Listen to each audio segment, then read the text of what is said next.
വലിയ കൂനമ്പായ്ക്കുളത്ത് അമരും ഭഗവതി ആശ്രിതവത്സലേ മോക്ഷപ്രദായിനി.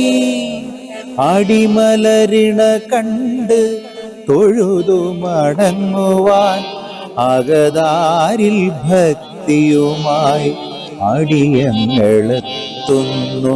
വലിയ കൂനമ്പായ്ക്കുളത്ത് അമരും ഭഗവതി ആശ്രിതവത്സലേ മോക്ഷപ്രദായിനി. നമ്രശിരസ്കനായി തിരുമുമ്പിൽ നിൽക്കുമ്പോൾ ശാന്തി തൻ സുന്ദര ഭാവം ഞാൻ അറിയുന്നു. നമ്രശിരസ്കനായി തിരുമുമ്പിൽ നിൽക്കുമ്പോൾ ശാന്തി തൻ സുന്ദര ഭാവം ഞാൻ അറിയുന്നു. ഉള്ളിലെ വേദന തഴുകിയുറക്കുന്ന സാന്ത്വനത്തെന്നലായി സാന്നിധ്യമറിയുന്നു. ഉള്ളിലെ വേദന തഴുകി ഉറക്കുമാ സാന്ത്വനത്തെന്നലായി സാന്നിധ്യമറിയുന്നു. വലിയ കൂനമ്പായ്ക്കുളത്ത് അമരും ഭഗവതി ആശ്രിതവത്സലേ മോക്ഷപ്രദായിനി. മാഷ നമസ്കാരം. നമസ്കാരം. മാഷിനെ പരിചയപ്പെടാൻ സാധിച്ചതിന് വളരെയധികം സന്തോഷമുണ്ട്. കാരണം ഒരു സകലകലാവല്ലഭൻ തന്നെയാണ് മാഷ് എന്നാണ് ഞാൻ അറിഞ്ഞത്. മാഷ് തന്നെ പറയും ഏതൊക്കെ മേഖലയിലെന്ന്? ഞാൻ വയലിൻ, വയലിൻ, ഹാർമോണിയത്തിലൂടെയാണ് ആദ്യം എൻ്റെ ഈ തുടക്കം, ഉപകരണ സംഗീതത്തിന്റെ തുടക്കം. അതിനുശേഷം വയലിൻ ഐച്ഛിക വിഷയമായിട്ടെടുത്ത് ശ്രീ സ്വാതിരുന്നാൾ സംഗീത കോളേജിൽ അവിടുത്തെ ഗാനഭൂഷണം വിദ്യാഭ്യാസം കഴിഞ്ഞു. ധാരാളം കച്ചേരികൾക്ക് അന്ന് വായിക്കുമായിരുന്നു. പക്ഷെ അന്ന് തൊട്ടേ എനിക്ക് ഹാർമോണിയത്തിനോടും കീബോർഡിനോടും ഒരു ഭ്രമമുണ്ടായിരുന്നു. വയലിനേക്കായും കുറച്ചുകൂടി ഭ്രമം വന്നത് അതില. അങ്ങനെ ഞാൻ കീബോർഡ് സെക്ഷനിലെ പിയാനോ സെക്ഷനിലേക്ക് തിരിഞ്ഞു. പിയാനോയുടെ ഗ്രേഡ് 3 ഗ്രേഡ് എടുത്തിട്ടുണ്ട് ലണ്ടൻ യൂണിവേഴ്സിറ്റിയുടെ. പിന്നെ അങ്ങനെ പൊതുവായിട്ട് പ്രൊഫഷണൽ പ്രോഗ്രാമിന് കീബോർഡ് വായിക്കാൻ ഇറങ്ങുകയായിരുന്നു. ഏകദേശം ഇപ്പോൾ അങ്ങനെ ഇറങ്ങിയിട്ട് ഒരു 47 വർഷത്തോളം ആകുകയാണ് പ്രൊഫഷണലായിട്ട് കീബോർഡുമായിട്ട്. ഞാൻ ഇറങ്ങുമ്പോൾ കീബോർഡ് എന്ന ഇൻസ്ട്രുമെന്റ് പരിമിതിയായിട്ടേ ഉള്ളൂ. അതായത് 1979-80 കാലഘട്ടത്തിലാണ് ഞാൻ സംഗീതത്തിന്റെ, എനിക്കൊരു 16, 17, 18 വയസ്സുള്ളപ്പോഴാണ് അന്ന് ഹാർമോണിയം വായിച്ചാണ്. അന്ന് നാട്ടിലെ ഭജന എന്ന് പറയുന്നൊരു സംഭവമുണ്ട്. അത് ഇപ്പം അത് കാലഹരണപ്പെട്ടുപോയി. അന്ന് ഈ വൃശ്ചികമാസം തുടങ്ങുമ്പോൾ എല്ലാ വീട്ടിലും ആഴി, പടുക്ക, പൂജ, ഭജന. അപ്പോൾ അതിന് തീർച്ചയായിട്ടും ഒരു പാട്ടുണ്ടാവും. അത് നമ്മുടെ നാട്ടിൻ പുറത്ത് ഒരു സമിതിയും ഉണ്ടാവും. അപ്പോൾ ആ സമിതി, എൻ്റെ അച്ഛൻ ഒരു മ്യൂസീഷ്യനായിരുന്നു. അദ്ദേഹം തന്ന ഹാർമോണിയമാണത്. എന്നേക്കായും പ്രായം കൂടിയ ഹാർമോണിയമാണ്. ഏകദേശം 68ഓളം വയസ്സ് പ്രായമുള്ള ഹാർമോണിയം. അച്ഛൻ എനിക്ക് അന്ന് തന്ന ഹാർമോണിയമാണ്. അപ്പോൾ അതിനെ പരിചയപ്പെടുത്താൻ പറ്റിയതിലും എനിക്ക് സന്തോഷമുണ്ട്. അച്ഛൻ മ്യൂസിക് ടീച്ചറായിരുന്നു. അങ്ങനെ ഒരു പാരമ്പര്യത്തിലൂടെയാണ് ഞാൻ സംഗീതത്തിലേക്ക് പ്രവേശിക്കുന്നത്. അച്ഛനാണ് എൻ്റെ ആദ്യ ഗുരു. അമ്മ പാട്ടുകാരിയൊന്നുമല്ല, പക്ഷെ ഇതിനോട് വലിയ താല്പര്യമായിരുന്നു. ഞാൻ ഈ രംഗത്തേക്ക് ഇറങ്ങാൻ വളരെയേറെ പ്രോത്സാഹിപ്പിച്ചിട്ടുണ്ട് അമ്മ. പിന്നെ അന്ന് തൊട്ട് ഹാർമോണിയം ഈ ഭജനയ്ക്ക് വായിച്ചാണ് ഉള്ള ഒരു ശീലം കൊണ്ട് ഹാർമോണിയം അങ്ങനെ വലിയ ഇഷ്ടമായ ഒരു ഇൻസ്ട്രുമെൻ്റ് ആയിരുന്നു. പിന്നാണ് കോളേജിൽ ഹാർമോണിയം എന്ന് പറയുന്ന ഇൻസ്ട്രുമെൻ്റ് ഇല്ലാത്തതുകൊണ്ടാണ് വയലിൻ പഠിച്ചു തുടങ്ങിയത്. വയലിന് ഇഷ്ടമായിരുന്നു. ധാരാളം കച്ചേരി അച്ഛനോടൊപ്പം, അച്ഛൻ്റെ കൂടെ അന്ന് പഠിച്ച നമ്മുടെ നെയ്യാറ്റിക്കര വാസു സാറ് അച്ഛൻ്റെ ക്ലാസ്മേറ്റ് ആയിരുന്നു. അദ്ദേഹത്തിനോടൊപ്പം വരെ ഞാൻ അന്ന് വയലിൻ വായിച്ചിട്ടുണ്ട്. ഏകദേശം 1989-90 കൂടിയാണ് എനിക്ക് മ്യൂസിക് കോളേജിൽ നിന്നും ബിരുദം എടുത്തിറങ്ങി. 83-ലാണ് മ്യൂസിക് കോളേജ് ചേരുന്നത്. അവിടെ 4 വർഷം പഠിച്ചു. അതിനുശേഷം 90-ലാണ് ഞാൻ കൊല്ലം ജവഹർ ബാലഭവൻ സംഗീത അധ്യാപകനായിട്ട് പ്രവേശിക്കുകയാണ്. പ്രവേശിച്ചു. അതിന് ശേഷം ഏകദേശം അന്ന് കീബോർഡ് പ്രൊഫഷണലായിട്ട് വായിച്ചു തുടങ്ങി. ഒരു കീബോർഡ് അച്ഛൻ മേടിച്ചു തന്നു. ആ കീബോർഡിലാണ് ഞാൻ ആദ്യമായിട്ട് സംഗീത രംഗത്തേക്ക്, പ്രൊഫഷണൽ സംഗീത രംഗത്തേക്ക് ഇറങ്ങുന്നത്. അതിനുശേഷം 2000 കൂടിയാണ് ഞാനൊരു സംഗീതം ചെയ്യുന്ന ഒരു മേഖലയിലേക്ക് എത്തുന്നത്. അതും ഒരു പ്രചോദനം എന്ന് പറയുന്നത് അന്ന് അമച്ചർ നാടകവേദിയാണ്. അമച്ചർ നാടക മത്സരം ക്ലബ്ബ് തോറും ഉണ്ട്. നമ്മളെ പ്രിയപ്പെട്ട സുഹൃത്തുണ്ടായിരുന്നു കൃഷ്ണഗിരിദാസ്. അദ്ദേഹത്തിൻ്റെ നേതൃത്വത്തിൽ ധാരാളം, അന്ന് അദ്ദേഹം കോളേജിൽ പഠിക്കുകയാണ്, അദ്ദേഹമായിട്ട് പരിചയപ്പെട്ടതിന് ശേഷമാണ് അമച്ചർ നാടക രംഗത്തേക്ക് ഇറങ്ങുകയും അതിന് സംഗീതം ചെയ്യാനായിട്ട് എനിക്ക് അതിൽ സംഗീതം ചെയ്യാൻ പറ്റുകയും ചെയ്തു. അങ്ങനെയാണ് സംഗീത രംഗത്തേക്ക് പ്രവേശിക്കുന്നത്. അങ്ങനെ ആദ്യമായി ഞാൻ സംഗീതം ചെയ്ത, പ്രൊഫഷണലായിട്ട് ഒരു ആൽബം സംഗീതം ചെയ്തത് ഭദ്രദീപം എന്ന് പറയുന്ന വലിയ കൂനമ്പായിക്കുളത്തമ്മയുടെ കാസറ്റാണ് 2000. ആ 2000 അതിലെ ഒരു ഗാനമാണ് ഞാനിപ്പോൾ ആലപിച്ചത്. അത് ബിജു നാരായണൻ ആണ്. ആദ്യമായി ഞാൻ എഴുതിയ ഒരു കൊച്ചുകുട്ടിയുടെ പാട്ട്. അത് ഏറെ പ്രശസ്തമാണ്.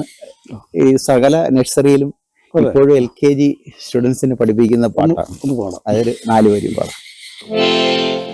പൂങ്കുയിൽ പാടും പൂവനിയിൽ പൂനുള്ളാൻ ഞാൻ പോയപ്പോ പൂവുകൾ തോറും പാറി നടന്നൊരു പൂങ്കുരുവിയൻ സഖിയായി ചക്കരമാവിൻ തണലിൽ ഞാൻ അക്കുത്തിക്കു കളിക്കുമ്പോ മാവിൻ കൊമ്പിൽ പൊന്നൂഞ്ഞാലിൽ ചാഞ്ചാടിയിടും പൂങ്കുരുവി. ഏകദേശം എത്രത്തോളം പാട്ട് എഴുതിണ്ടാവും? ഏകദേശം ഞാൻ കൂനമ്പായിക്കുളത്തെ സംഗീതത്തിന് ശേഷം ഈ കൊല്ലം നഗരത്തിലെ മിക്കവാറുമുള്ള കടവൂർ ശിവക്ഷേത്രം, കൊട്ടാരക്കര ഗണപതി അമ്പലം, തഴുത്തല ശ്രീ മഹാഗണപതി ക്ഷേത്രം, അങ്ങനെ കൊല്ലത്തുള്ള മിക്കവാറുമുള്ള പ്രഗത്ഭമായ അമ്പലങ്ങളിലെ ഗാനങ്ങൾ എനിക്ക് ചെയ്യാൻ സാധിച്ചു. അതുപോലെ ബിജു നാരായണൻ, MG ശ്രീകുമാർ, ഡോക്ടർ അരുന്ധതി, ഭാവന രാധാകൃഷ്ണൻ, സുജാത ചേച്ചി, പിന്നെ ജയചന്ദ്രൻ മാഷ്, അങ്ങനെ യേശുദാസ്, ചിത്ര ഒഴികെ സംഗീതം കൊടുത്തതുണ്ടല്ലോ മാഷ്. സംഗീതം അതില് ഞാൻ രചനയിലോട്ട് എത്തിയെന്ന് പറഞ്ഞില്ലേ. ഏകദേശം 2 ക്ഷേത്രങ്ങളുടെ പാട്ട് എനിക്ക് പൂർണ്ണമായിട്ട് എഴുതാൻ അവസരം കിട്ടിയിട്ടുണ്ട്. ഒന്ന് എൻ്റെ സ്വന്തം സ്ഥലമായ കോയിപ്പാട്ട് തന്നെ. അവിടെ എൻ്റെ കോയിപ്പാട്ടമ്മ എന്നുള്ള ഒരു ആൽബം 2013 ഞാനാണ് എഴുതി സംഗീതം ചെയ്തത്. അതിലെ ഞാൻ നേരത്തെ പറഞ്ഞ പോലെ അമ്മയെക്കുറിച്ച് ഒരു ഗാനം ഉണ്ട്. അത് എനിക്ക് ഏറ്റവും ഇഷ്ടപ്പെട്ട പാട്ടാണ്. ഇത്തിക്കരയാറിൻ്റെ തെക്കേക്കരയിൽ വടക്കോട്ടു ദർശനമായി വാഴുന്നമ്മ ഗ്രാമഭംഗിയാർന്നൊരു ക്ഷേത്രമാം കോയിപ്പാടിൻ നന്മയായി എന്നും അമ്മയായി. എത്തിക്കരയാറിൻ്റെ തെക്കേക്കരയിൽ വടക്കോട്ടു ദർശനമായി വാഴുന്നമ്മ ഗ്രാമഭംഗിയാർന്നൊരു ക്ഷേത്രമാം കോയിപ്പാടിൻ നന്മയായി എന്നും അമ്മയായി. ഞാൻ ഉമയല്ലൂർ അമ്പലത്തിലെ ഒരു പാട്ട് ഞാൻ രചിച്ചിട്ടുണ്ട്. അത് വൈക്കം വിജയലക്ഷ്മി രംഗപ്രവേശം ചെയ്യുന്ന സമയത്താണ് ആ പാട്ട്. അപ്പം പച്ചോലപ്പന്തലിൽ വാഴുന്നോരീശ്വരി നീ മാത്രമല്ലേ ലോകരക്ഷകി. പച്ചോലപ്പന്തലിൽ വാഴുന്നോരീശ്വരി നീ മാത്രമല്ലേ ലോകരക്ഷകി. നീയല്ലോ സൃഷ്ടിയും സംഹാരരൂപിയും ക്ഷിപ്രപ്രസാദിനിയും ദേവി ദയാനിധേ. പച്ചോലപ്പന്തലിൽ വാഴുന്നോരീശ്വരി നീ മാത്രമല്ലേ ലോകരക്ഷയേ. കൂനമ്പായിക്കുളത്തെ ഏറ്റവും പ്രശസ്തമായ ഒരു പാട്ടുണ്ട്. അതിപ്പോഴും ആൾക്കാർ പല വേദികളിലും പാടുന്നുണ്ട്. ഇന്നാള് ഒരു വേദി ചെന്നപ്പോൾ നമ്മുടെ ഒരു ഗായകൻ പാടിക്കേട്ടു. ഉഷസ്സൊരു സുന്ദര പുഷ്പമായി വിടർന്നു കൂനമ്പായിക്കുളത്തെ തിരുനടയിൽ. ഉഷസ്സൊരു സുന്ദര പുഷ്പമായി വിടർന്നു കൂനമ്പായിക്കുളത്തെ തിരുനടയിൽ. പീതാംബരപ്പട്ടു പുതച്ചു നിന്നു തെന്നൽ ആലിലത്തറയിൽ തൊഴുതു നിന്നു ചുണ്ടിൽ ദേവി സൂക്തങ്ങൾ ഉണർന്നു. ഓം സർവമംഗളമംഗല്യേ ശിവേ സർവാർത്ഥസാധികേ ശരണ്യേ ത്രയംബകേ ദേവി നാരായണീ നമോസ്തുതേ. ഞാൻ ലളിതഗാനങ്ങൾ ധാരാളം ചെയ്തിട്ടുണ്ട്. പിന്നെ അമച്വർ നാടകത്തിനും പ്രൊഫഷണൽ നാടകത്തിനും ഞാൻ ആലപ്പി വിവേകാനന്ദൻ മാഷിൻ്റെ കൂടെ അദ്ദേഹം ഇൻസ്റ്റിറ്റ്യൂട്ട് സ്വന്തമായിട്ടില്ല പഠിപ്പിക്കാൻ പോകുന്നത്. വിവേകാനന്ദൻ മാഷിന്റെ അസിസ്റ്റന്റ് ആയിട്ട് ധാരാളം നാടകം ചെയ്തിട്ടുണ്ട്. അതിൽ ഗായകർക്കും നാടകത്തിന് തന്നെ മ്യൂസിക്കിന് കേരള സംഗീത നാടക അക്കാദമിയുടെ അവാർഡുകളൊക്കെ സംസ്ഥാന തലത്തെ അവാർഡുകളും കിട്ടിയിട്ടുണ്ട്. പിന്നെ ഏകദേശം 6-7ഓളം ടെലിഫിലിമുകൾ മ്യൂസിക് ചെയ്തിട്ടുണ്ട്. ജനവിധി എന്ന് പറയുന്ന ഒരു OTT ഫിലിം ഞാൻ സംഗീതം ചെയ്തതാണ്. അതിൽ പാട്ടുകളുണ്ട്. അങ്ങനെ ഈ വേദിയിൽ ഞാൻ ഹിന്ദു ആൽബം മാത്രമല്ല സകല മുസ്ലിം ഡിവിഷണൽ ആൽബം ചെയ്തിട്ടുണ്ട്, ക്രിസ്ത്യൻ ഡിവിഷണൽ മാർക്കോസ്. അപ്പോൾ അവരെ ആ ഗായകരെയൊക്കെ വെച്ചിട്ട് ധാരാളം. അതിനകത്താണ് സുജാത എൻ്റെ കൂടെ ഒരു ക്രിസ്ത്യൻ ആൽബത്തിലാണ് സുജാത ചേച്ചിയും പാടിയിട്ടുള്ളത്. എനിക്ക് കിട്ടിയ അവാർഡ് നേരത്തെ ചോദിച്ച പോലെ അധ്യാപക സാഹിതിയുടെ ഒരു അവാർഡ് കിട്ടിയിട്ടുണ്ട്. പിന്നെ ഇപ്പോൾ 2024 UNGC United national global India എന്ന് പറയുന്ന ഒരു നാഷണൽ അവാർഡുണ്ട്. അത് കേരളത്തിൽ എനിക്കാണ് ആദ്യമായിട്ട് കിട്ടുന്നത്. അത് ഏറ്റവും ഇത്രയും നാളത്തെ സമഗ്ര സംഭാവനയുടെ ഒരു അവാർഡാണ്. അത് 2024 ഡിസംബറോടുകൂടിയാണ് നമ്മളെ ബഹുമാനപ്പെട്ട മാത്യു കുഴൽനാടൻ സാറാണ് അതെനിക്ക് തന്നത്.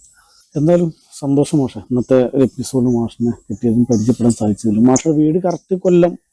ഞാനിപ്പോൾ താമസിക്കുന്നത് കൊട്ടിയത്താണ്. കൊട്ടിയത്ത് പേരയം എന്ന് പറയും. നാട്ടിലെ താരങ്ങൾ എന്ന ഈ ഒരു അഭിമുഖ പ്രോഗ്രാമിൽ എന്നെ പങ്കെടുപ്പിച്ചതിൽ വളരെ സന്തോഷം. അതിന് നേതൃത്വം നൽകിയ മിസ്റ്റർ സുജീഷ് സാറ്, അതുപോലെ ഞങ്ങളെ ഇവിടുത്തെ ഒരു പ്രശസ്ത ഗായികയാണ് ഇതിൻ്റെ പിന്നിൽ കൊല്ലത്തെ. എന്നോടൊപ്പം തന്നെ എൻ്റെ സഹപാഠിയാണ്. ഞങ്ങൾ വർഷങ്ങളായി സംഗീത ലോകത്ത് ബന്ധമുള്ളവരാണ്. മീര ടീച്ചർ അവരാണ് ഇതിന് നേതൃത്വം നൽകിയത്. അപ്പോൾ മീര ടീച്ചറിനും സുജീഷിനും ഒപ്പം ഈ ഒരു മീഡിയയ്ക്കും നന്ദി പറഞ്ഞുകൊണ്ട് നിർത്തുന്നു. നന്ദി, നമസ്കാരം.